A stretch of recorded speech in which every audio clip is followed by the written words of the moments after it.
মা একজন নার্স ছিল, নার্সের জব করতো। একটাই ছেলে, ওই ছেলেকে MBBS ডাক্তার বানাইছে। একটা ছেলের MBBS ডাক্তার বানায় নার্সের চাকরি করে, মহিলার স্বামী নেই। সেই ছেলেকে বিয়ে করাইয়া বাড়িতে বউ নিয়ে আসছে। বউ আনার পর 2-3 বছর ভালো যায়।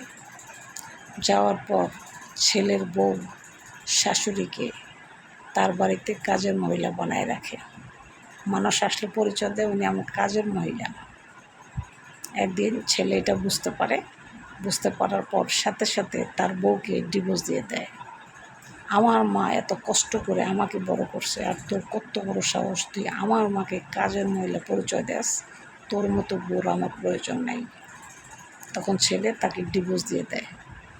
ছেলে বিচারটা কেমন করছে কমেন্টে জানাবেন, অবশ্যই জানাবেন।